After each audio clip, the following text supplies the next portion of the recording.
आप हमारे चैनल को लाइक करें और सब्सक्राइब करें। हे भाइयों, यदि कोई मनुष्य किसी अपराध में पकड़ा भी जाए तो तुम जो आध्यात्मिक हो और नम्रता के साथ ऐसे को संभालो और अपनी भी चौकसी रखो कि तुम भी परीक्षा में ना पड़ो।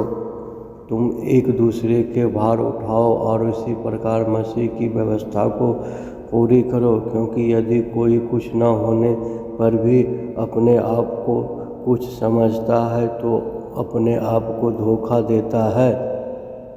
पर हर एक अपने ही काम को जांच ले और तब दूसरे के विषय में नहीं तो परंतु अपने ही विषय में उसको घमंड करने का अवसर होगा, क्योंकि हर एक व्यक्ति अपना ही बोझ उठाएगा। जो वचन की शिक्षा पाता है वह सब अच्छी वस्तुओं में सिखाने वाले को भागी करें। धोखा न खाओ, परमेश्वर ठंडों में नहीं उड़ाया जाता, क्योंकि मनुष्य जो कुछ बोता है वही काटेगा। क्योंकि जो अपने शरीर के लिए बोता है वह शरीर के द्वारा विनाश की कटनी काटेगा, और जो आत्मा के लिए बोता है वह आत्मा के द्वारा अनंत जीवन की कटनी काटेगा। हम भले ही काम करने में यह न छोड़ें, क्योंकि यदि हम ढीले न हो तो ठीक समय पर कटनी काटेंगे। इसलिए जहाँ तक अवसर मिले हम सबके साथ भलाई करें, विशेष करके विश्वासी भाइयों के साथ।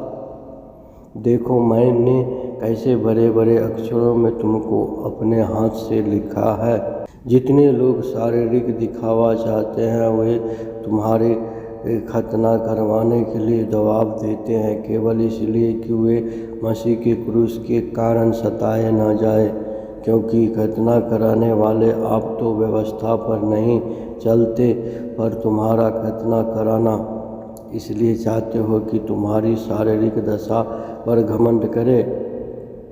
पर ऐसा न हो कि मैं और किसी बात का घमंड करूं, केवल हमारे प्रभु यीशु मसीह के क्रूस का, जिसके द्वारा संसार मेरी दृष्टि में और मैं संसार की दृष्टि में क्रूस पर चढ़ाया गया हूँ।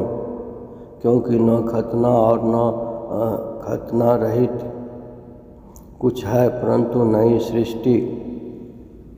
और जितने इस नियम पर चलेंगे उन पर और परमेश्वर के इस्राएल पर शांति और दया होती रहे। आगे को कोई मुझे दुख न दे, क्योंकि मैं यीशु के दागों को अपनी देह में लिए फिरता हूँ। हे भाइयों, हमारे प्रभु यीशु मसीह का अनुग्रह तुम्हारी आत्मा के साथ रहे। आमीन।